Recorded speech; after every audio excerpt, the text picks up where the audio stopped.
اسلام کی ابتدائی تاریخ کے ان لمحات میں جب پیغمبر اکرم اس دنیا سے پردہ فرما چکے تھے، ایک زمین کا ٹکڑا صرف زمین نہیں رہا، وہ ایمان، اصول اور اسلام کی عظیم ترین شخصیت کے رشتوں کا ایک سخت امتحان بن گیا۔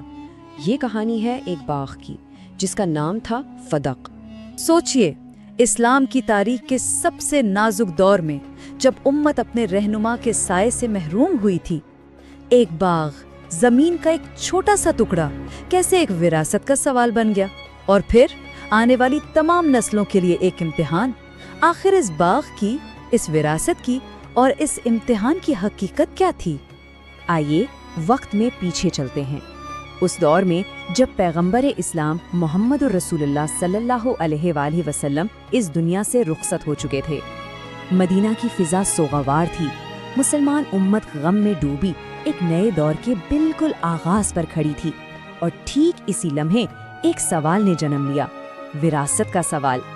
اس نازک وقت میں جب خلافت کی بنیادیں ابھی رکھی جا رہی تھیں، پیغمبر کی جگر گوشہ سیدہ فاطمہ الزہرا رضی اللہ عنہا نے پہلے خلیفہ حضرت ابو بکر صدیق رضی اللہ عنہ کے پاس ایک پیغام بھجوایا۔ یہ پیغام ان کی وراثت کے مطالبے کا تھا، وہ وراثت جو انہیں اپنے عظیم والد سے ملنے کی توقع تھی۔ یہ مطالبہ 3 بہت اہم املاک پر مشتمل تھا۔ سب سے پہلے مدینہ کی وہ جائیداد جو اللہ نے اپنے رسول کو فے کے طور پر دی تھی، یعنی صلح کے ذریعے حاصل ہونے والی املاک۔ دوسرا، فدق کا وہ زرخیز باغ جس کی کہانی ہم سن رہے ہیں، اور تیسرا، خیبر کے مال غنیمت کا باقی رہ جانے والا حصہ جسے خمس کہتے ہیں۔ یہ صرف مالی جائیداد نہیں تھی، یہ پیغمبر کی یادیں تھیں، ان کی وراثت کی نشانیاں تھیں۔ سیدہ فاطمہ کا پیغام جب خلیفہ وقت حضرت ابو بکر تک پہنچا تو ان کے سامنے ایک انتہائی سخت امتحان آ کھڑا ہوا۔ ایک طرف رسول اللہ کی لاڈلی بیٹی کا مطالبہ تھا، تو دوسری طرف انہی رسول اللہ کا ایک فرمان، اور ان کا جواب تاریخ کا ایک ایسا حصہ بن گیا جس پر صدیوں سے گفتگو جاری ہے۔ حضرت ابو بکر نے انتہائی سنجیدگی سے وہ جواب دیا جو اس پورے معاملے کی بنیاد بن گیا۔ انہوں نے فرمایا کہ میں نے رسول اللہ صلی اللہ علیہ وآلہ وسلم کو خوب یہ کہتے سنا ہے، ہم یعنی انبیاء وراثت نہیں چھوڑتے، جو کچھ ہم پیچھے چھوڑتے ہیں وہ صدقہ ہے۔ اس ایک جملے نے وراثت کی پوری بحث کا رخ ہی بدل دیا۔ خلیفہ کے لیے یہ ایک واضح اصول تھا جس سے پیچھے ہٹنا ناممکن تھا۔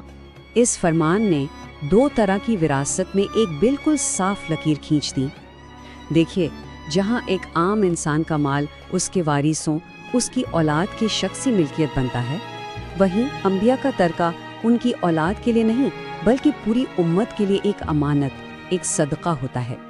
اسے ریاستی خزانے یعنی بیت المال میں جمع کیا جاتا ہے تاکہ امت کی بھلائی پر خرچ ہو۔ اپنے موقف کو مضبوط کرتے ہوئے حضرت ابو بکر نے قسم کھا کر کہا، اللہ کی قسم، میں رسول اللہ کے صدقے کی حالت کو ہرگز نہیں بدلوں گا، میں اس میں بالکل ویسا ہی عمل کروں گا جیسا رسول اللہ کرتے تھے۔ ان کے نزدیک یہ کوئی شخصی معاملہ تھا ہی نہیں، یہ نبی کی سنت کی پیروی کا سوال تھا جس سے توجہ ہٹانا ان کے لیے ممکن نہیں تھا۔ لیکن اصولوں کے اس معاملے کا ایک انسانی پہلو بھی تھا، ایک بہت گہرا انسانی پہلو۔ اس اختلاف نے اسلام کی 2 عظیم ترین شخصیات کے درمیان ایک خلیج پیدا کر دی۔ ایک طرف پیغمبر کی بیٹی، جنت کی عورتوں کی سردار، اور دوسری طرف پیغمبر کے سب سے قریبی ساتھی، ان کے یار غار۔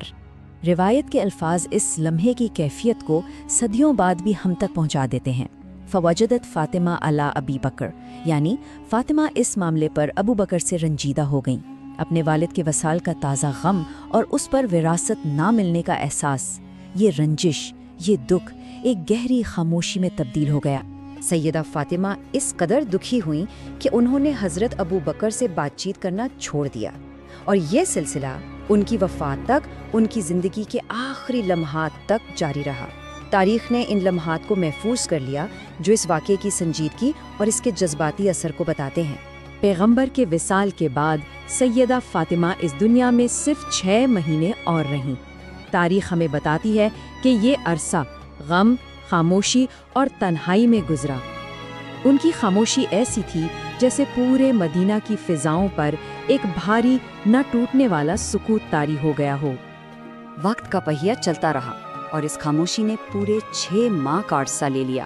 پہلے مہینے میں مطالبہ ہوا اور اصول کی بنیاد پر انکار، پھر 5 لمبے مہینے اس رنجش بھری خاموشی میں گزرے، اور چھٹے مہینے کے اختتام پر پیغمبر کی جگر گوشہ فاطمہ الزہرا نے اس فانی دنیا کو الوداع کہہ دیا۔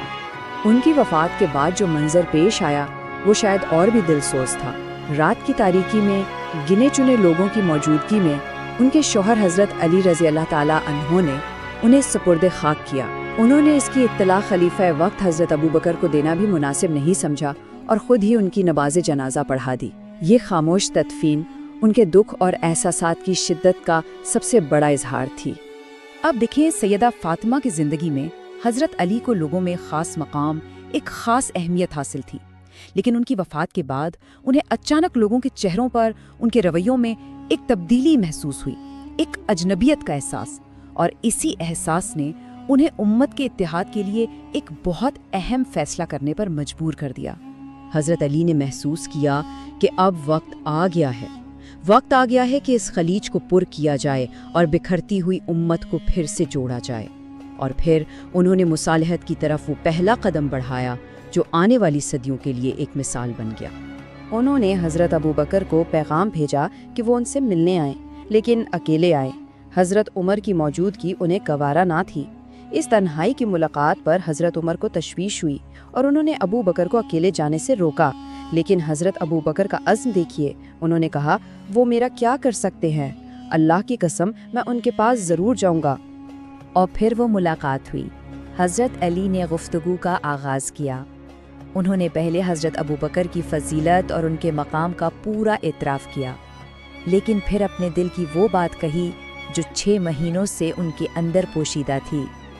انہوں نے کہا، لیکن آپ نے اس معاملے یعنی خلافت میں ہم سے مشورہ نہیں کیا، اور ہم رسول اللہ سے قرابت کی وجہ سے اس میں اپنا حق سمجھتے تھے۔ حضرت علی کے ان الفاظ میں جو درد تھا، جو احساس محرومی تھی، اس نے حضرت ابوبکر پر بہت گہرا اثر کیا۔ روایت بتاتی ہے کہ یہ سن کر ان کی آنکھیں آنسوؤں سے بھیگ گئیں۔ حضرت ابوبکر نے جذبات سے بھرپور آواز میں کہا، اس ذات کی قسم جس کے ہاتھ میں میری جان ہے، رسول اللہ کے رشتہ دار مجھے اپنے رشتہ داروں سے کہیں زیادہ عزیز ہیں، اور جہاں تک ان املاک کا معاملہ ہے تو میں نے اس میں بہتری سے کوئی کوتاہی نہیں کی، اور میں نے وہی کیا جو میں نے رسول اللہ کو کرتے دیکھا۔ اس ملاقات کے بعد اگلے دن حضرت علی نے مسجد میں سب کے سامنے حضرت ابوبکر کے ہاتھ پر سر عام بیعت کر لی۔ یہ منظر دیکھ کر تمام مسلمان خوشی سے جھوم اٹھے۔ انہوں نے حضرت علی سے کہا، آپ نے بالکل صحیح کیا، امت ایک بار پھر متحد ہو چکی تھی۔ باغ فدق کی یہ داستان صرف ایک تاریخی واقعہ نہیں ہے، یہ اپنے اندر کئی بہت گہرے اسباق رکھتی ہے۔ یہ ہمیں سکھاتی ہے کہ انسانیت کے عظیم ترین لوگ بھی اختلاف کا شکار ہو سکتے ہیں، لیکن ان کی اصل عظمت اس بات میں ہے کہ وہ اصول اور امت کی بھلائی کے لیے اپنے ذاتی جذبات تک کو قربان کر دیتے ہیں۔ تو اس پورے واقعے سے ہم کیا سبق حاصل کرتے ہیں؟ پہلا، کہ انبیاء کی وراثت کی نوعیت عام انسانوں سے بالکل الگ ہے۔ دوسرا، کہ صحابہ کا اختلاف شخصی دشمنی پر نہیں بلکہ اصولوں پر مبنی تھا۔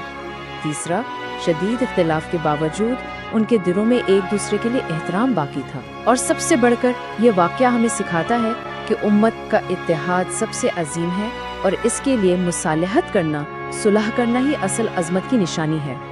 حضرت علی کی اس بیعت نے خلافت کو ایک نیا استحکام بخشا، لیکن اس اتحاد کے فوراً بعد امت کو کن نئے اور خطرناک چیلنجز کا سامنا کرنا پڑا، اور خلیفہ حضرت ابوبکر نے ان سے کیسے نمٹا؟